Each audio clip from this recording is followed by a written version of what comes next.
Welcome to Yesterday, Today, Tomorrow. My name is Mariana Cordier, and I am your host. Creating bridges and alliances between the minority communities to advance political and social issues is important. Today's guests have experience in doing that, forming coalitions and alliances. Nancy Navarro is on the Montgomery County Council and is a past president of the council. Valerie Ervin has 30 years experience with unions, politics, and is an activist. Grace Rivera-Oven is a political strategist and consultant regarding various issues. Thank you for joining me, ladies. Thanks for having us. Oh, absolutely. So Nancy, what do you think about the idea of forming coalitions and bridges with our fellow minority communities in Montgomery County and Maryland? I think it's imperative that we do that. I think it's so important that communities of color come together and identify those areas where we have commonalities and be able to then work hand in hand. Because there is power in numbers, but there's also power in amplifying our narrative and our stories. And so to me, that has always been a no-brainer. I've always felt that it is absolutely critical that we do that, and also that we, whenever possible, have an opportunity to model how those coalitions can come to fruition. There's a recent example of that with the Black and Brown Coalition at MCPS, which is super, super powerful and really important in advancing some of those agendas. For those of us who don't know, I do, but I'm asking for the audience, the Black and Brown Coalition, what is that? Well, the NAACP as well as Identity have come together and put forth a committee, and they began to work on a very grassroots level with parents and with students also to talk about some of the latest data from MCPS and how the achievement gap in some areas has really widened. So they began to organize, they began to educate everybody on those type of issues, and then now began to hold really important convenings where they are putting forth particular asks, very specific asks to the school system, to the county council, and to other entities. But the power is in seeing a auditorium, Gaithersburg High School auditorium full of Black and Brown parents and students. They're together really speaking with one voice. That is very powerful. And so we need to work to do that more and more. We need to get away from this philosophy that somehow the pie is limited and it's fixed. And we need to be abundant in how we approach these issues. And the timing is so important because we have the Kerwin, the Kerwin Commission, and their recommendations, and there's going to be some serious funding behind it. So the fact that we can actually make those asks now and support the Kerwin Commission to get some funding from the state and so on to make those changes, because when you ran for the Board of Education, you ran on the achievement gap, correct? And we are still pretty much dealing with the same numbers as we did 20, 25 years ago. Well, and Valerie, with your experience in forming grassroots movement and getting people energized and moving, do you see the communities coming together, or is there friction between the communities? I mean, are they willing to work together? No, it's an interesting question, but I want to go back to the very beginning in your opening, where you talk about minority communities, and I think language here is extraordinarily important. And I'm not saying not to use the term minority, but I don't use it because I believe that we are not minorities. And I think that those labels were placed upon us to make us feel less than or other than. And I tend to use the term people of color because it does describe a whole rainbow of skin tones and languages and cultures, et cetera, et cetera. Absolutely. And when you look at the numbers, we're not minorities, and I think we did not choose to call ourselves that. No, that was and that's a good point. It was a label. From those labels that no longer fit, right? Let's not stick to the old traditions. That's an old label, and it doesn't fit. And I think young people don't subscribe to it either. And so I think we should move away from that. So when you talk about do communities of color interact with each other naturally, I think naturally, if they're not thinking about it, yes, they interact with each other all the time. But we have these constructs set up that keep us apart from each other because we get stuck in the old ways of thinking and doing, which says if you get something, you got to take it from someone else. Right. Not that there's plenty to go around. Right. But again, right, going back to how that was placed on us, that idea was also placed on us by the different areas or government or whoever you would think, right? It's like, well, and I have heard this as an advocate so many times when we go to ask for funding for certain programs. Well, if I do that for you guys, I'm going to have to do that for somebody else. And it's like, but the data shows that we're the most, affected by this than anybody else. So that kind of doesn't kind of work anymore. So a great example of communities of color coming together was through the minority health initiatives a few years ago. And Nancy, I think you're one of, you probably remember this, when there was a cut to the minority health initiatives. And I brought the Asian and the African American health programs to the table, and I said, so we keep kind of fighting for this little crumb, and that crumb keeps getting smaller. Why don't we go in together holistically as a group, and we increase what we're asking for? So let's ask for $250,000. And they said, oh, in total? I said, no, each. And we actually created a coalition, and it actually worked. And I think that's, that trust building, it takes a little bit of time. And I think that's why the Brown and Black Coalition is so key. It took a little bit of time, but now we're seeing the results, and it can be done. It's not something that it cannot happen. Well, this goes back to narrative, and I think you mentioned it a little while ago, Nancy, and that is, as we look at the country that is so torn apart politically, that affects us locally as well. And so, when Nancy and I talk about how we got here as women of color politically, I had to get white people to vote for me. Imagine that. Yeah. And that was on the strength of a narrative Right. about how we're all in this together. Right. And so I like to try to figure out ways to organize people around information. Right, to unify instead of exactly, divide. because what people are lacking is the kind of information that they need to make the kind of choices that are powerful choices for them and their families. And so if we don't provide them with information, then people tend to sort of like separate off and take care of themselves and not worry about like the whole community. And so I'm not engaged anymore in the county this way, but I know that the Black-Brown Coalition is a good start. I would like to see that expanded. Be broader. And it's a lot of work to do something like that, because that's around school issues. But Nancy spoke very eloquently a little while ago on a different show about What? A different show? about economic development and lots of things that affect families in the broader community.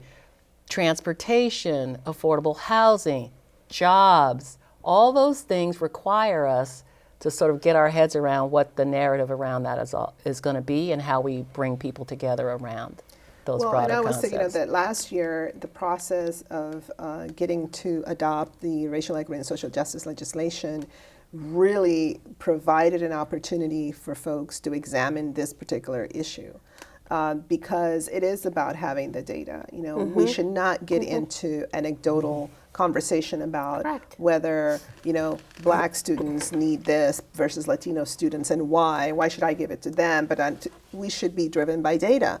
And we should understand that our institutions are only strong when we ensure that they continue to be stable institutions. And so when you allow a particular group that perhaps is growing and growing in numbers to not do as well, then the entire institution suffers, right? Yes. So then everybody should care about this. And so to me, I have never been scared or worried about this approach to use data to say, okay, well, perhaps we need to stabilize this particular policy area with this particular community so that we can then continue to make progress on the results and the outcomes that we want. Because if you leave this community to just, perish, then everybody is affected. Right. The other issue with the county is that we have to stop talking about our communities as if they're niche groups that are so small and we put them in little footnotes. Because again, data, you look at the numbers and the 2020 census is going to show another update and you realize that this is who we are. Montgomery County is this place where we know that we have a very large African American community, immigrant community and it's great. And it's awesome. It's a really awesome thing. But we shouldn't be afraid of that. We should embrace it in this, and not just in words, but also in who has access to what, and we need to own. And that thing that you just explained about this approach with the health initiatives was really about owning your power. Correct. Because year after year, you're coming and you're asking for these crumbs. So you're setting yourself up when the need is so great. Right. So there's a lot, I think, of learning that needs to take place through information sharing to equip our communities, right, with information and data, the know-how, civic education is critical, all those things, so that we can also be prepared to take charge and to really own our power. Well, and the census is really critical to make sure that the Latino community or the immigrant community, because it's not just the Latino, there are many immigrants from many different parts of the world, get counted, and that they don't fear, being counted and think that will result in, immigration showing up or deportation, because every single number that we get counted, it means that not only does it give a better perspective of the population of the county, but the money's necessary for being able to offer services to all those that are in need, and those of us who are not in need but are, should receive certain services. Well, that's a great example of information. So how many immigrant families know that they're safe by filling out these documents? That's the question.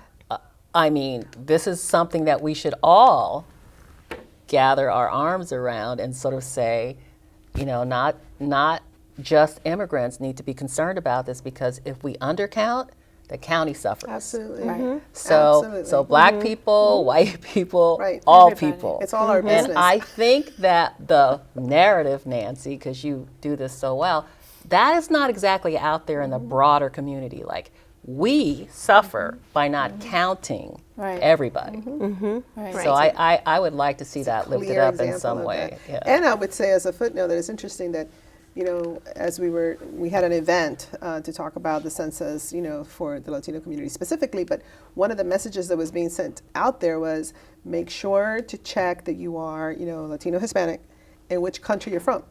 Right.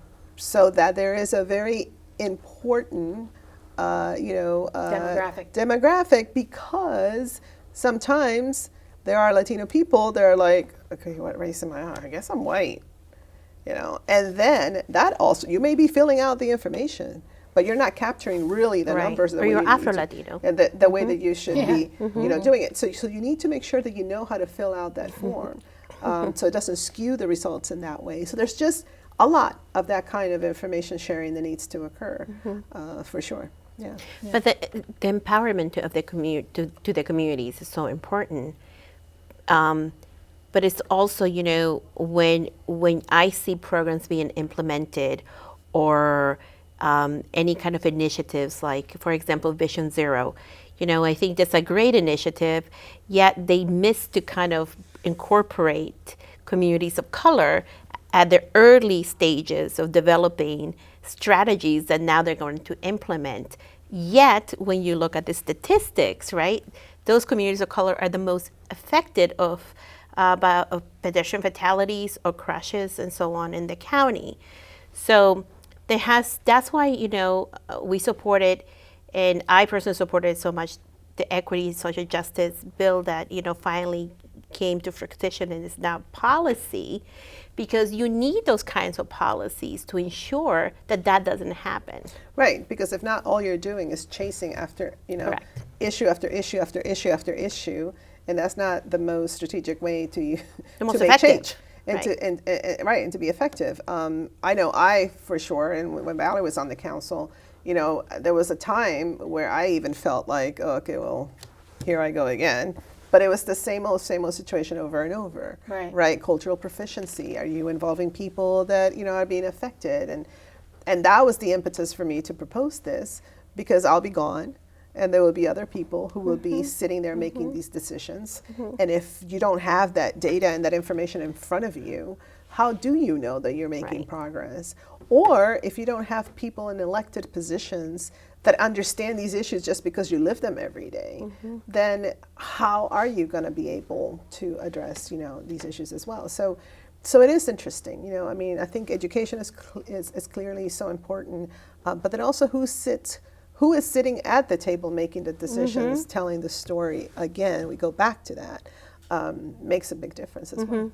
Yeah, it's interesting because I have been around a long time, and sometimes I'm at these tables, but it's interesting because I get told, how things should be implemented in my community, and I'm just, but you're not understanding, you're not even taking into account the issues. It's kind of like one glove size fits all, and this is how we do it, this is how we've been doing it, so therefore it has to work. And it's that lack of understanding sometimes, I think, that misses the point with our communities. Is there a chance that the communities themselves, for instance, in the Latino community, there aren't enough leaders stepping up? No, I don't think so. I think we have enough leaders. I think we have arrived. I think, from 25 years ago till now, that's not the issue. I think the issue is, at least the way I see it, Nancy, is that we have come to a point where now we need to act on certain things. And those people who are making the decisions on doing some of those implementations in the community, they just don't have the knowledge or the skills to be able to do it in a way that is going to address the needs of those communities. It's a really interesting thing about why is it that people do anything. And I remember learning and being trained as a union organizer, and I organized all over the South in some very rugged places. That's an understatement, I'm thinking. But here's the thing.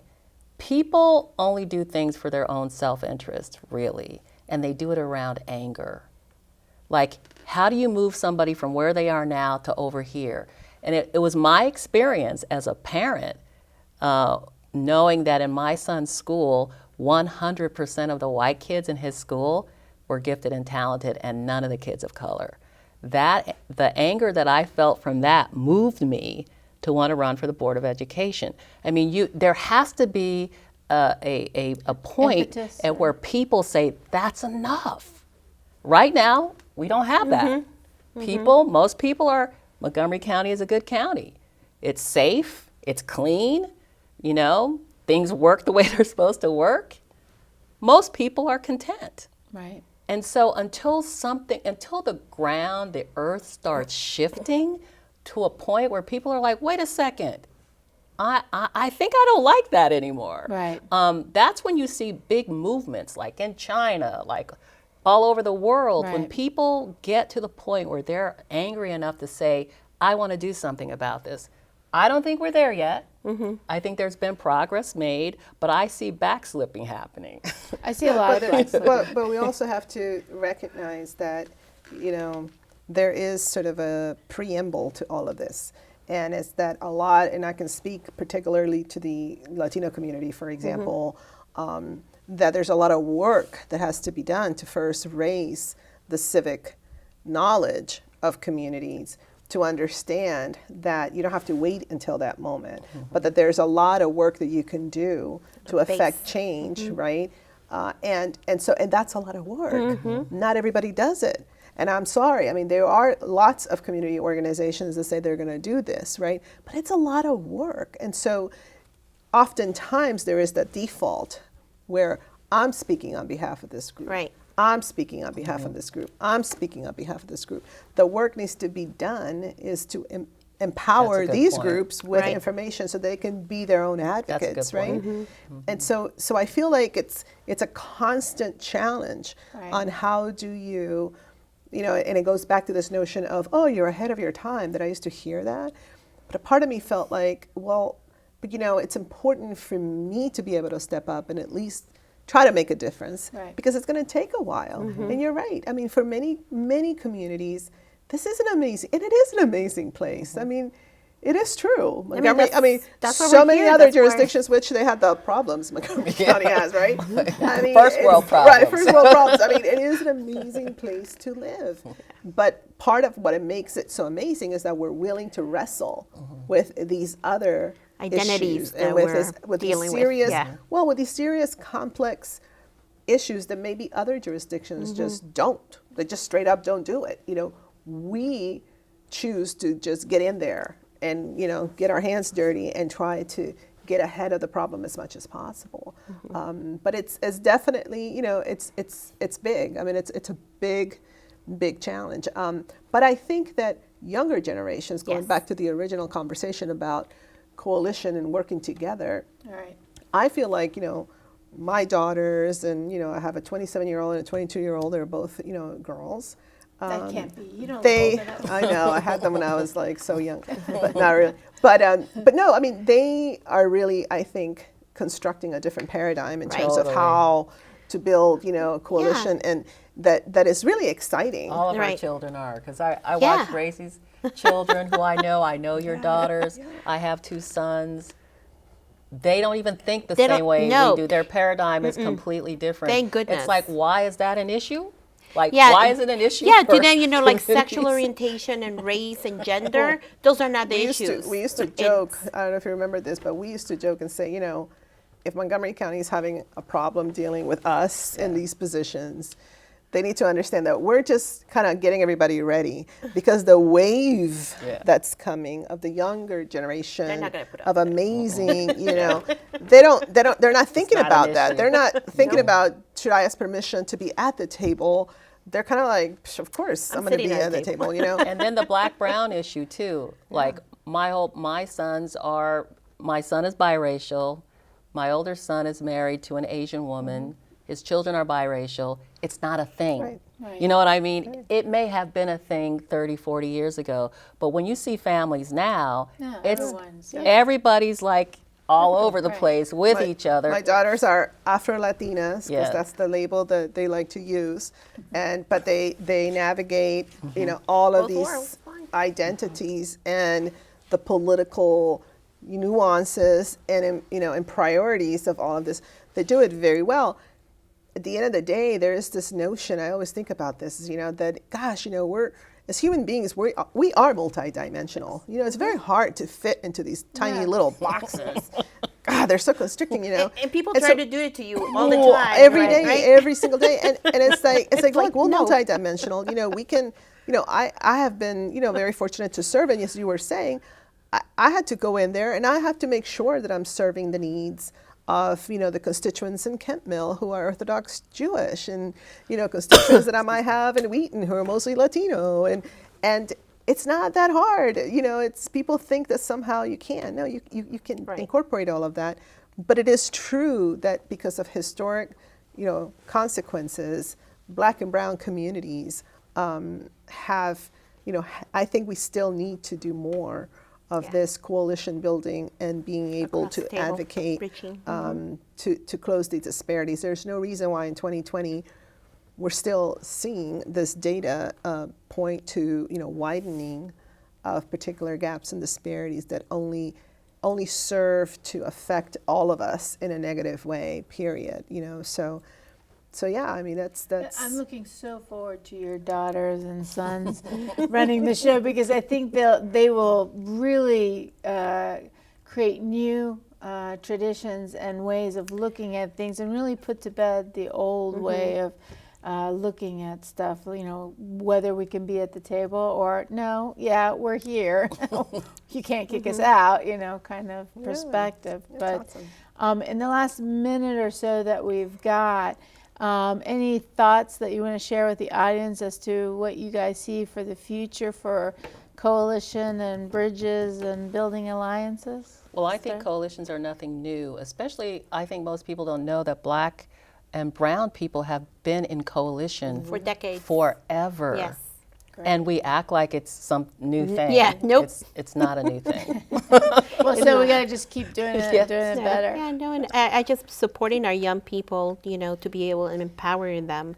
I'm looking forward to that. Yeah, no, I think that continuing to model what this looks like and demystifying, all of those negative stigmas, stereotypes for the sake of our younger Children. generation. Absolutely. I absolutely believe that. Yes, Yeah. and having amazing leaders like Nancy and Valerie always help to have And those good you. role models. Well, thank you. but Everyone cringes when they see you coming, but you have a serious impact when you write injustices or point out things that need to be resolved. I love my community. I mean, that's why we're here. I think Right. most of us raising our children. Okay. So Well, thank you. Hope you Thank guys will come you. back. I would like to thank our guests for today's show and the audience for watching Yesterday, Today, Tomorrow. I am Mariana Cordier. Until next time.